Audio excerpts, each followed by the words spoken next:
So 2 years ago for Halloween, me and my buddy are going out for Halloween, and we did a costume together, like a two-guy costume, and we got sombreros and mustaches. And I was Jose, he was Hose B, right? And it was exciting. You know, we go out, everyone's high-fiving Jose, Hose B. You know, we wanted a third guy, but we only had two sombreros because we wanted to have a third guy and be One Direction. Right? And everyone's high-fiving, we're having a great time. And then the same dude that had me do the skin cancer awareness walk is like eyeballing me.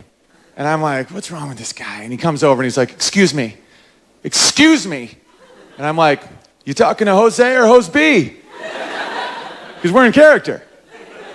And he's like, I'm talking to you, Owen. And at that point, I know I'm in trouble, you know? I'm like, what's wrong, little man? And I didn't mean that condescendingly. Little guys take that offensively sometimes. Like, no. I'm like, sorry.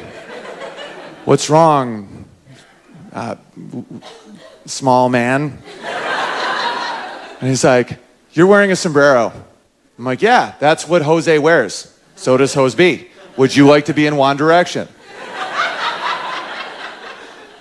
And he goes, that's offensive. You can't wear that hat. That's not your hat, white man. That's their hat.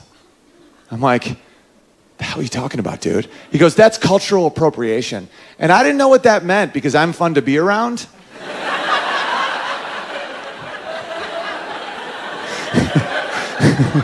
But I like learning new things. So I'm like, I looked up cultural appropriation, and it turns out what it means is when one culture adapts traits of another culture. You know, I always thought that was assimilation. I always thought that was a good thing. You know, when one culture's doing something good, it's like, I really like that. I'm going to pick up that too. And it's like, oh, no, wait, you can use this too. And I'm like, that's great. I thought that was the dream of humanity, you know, but not anymore. You know? But I look at him, and I was thinking about his life, and I'm like, but you drive a Subaru. That's a lesbian's car. You've appropriated the lesbian machine.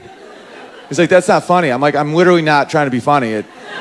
Everyone I know in a Subaru is a lesbian. I get it. It's sleek and beautiful, like a woman's body, but has four-wheel drive. I get it. But you kind of took it from the lesbians. And he's like, take off the hat. I go, what? And I'm here to make people happy, but I'm not going to be a liar. I'm a comedian for a living. I like to make people smile for my entire life. Like, I don't want to hurt people's feelings. That's not why I'm here, but I'm also not going to pretend to be somebody I'm not, right? So I think about it. I'm like, should I just take off the sombrero to make this little guy happy?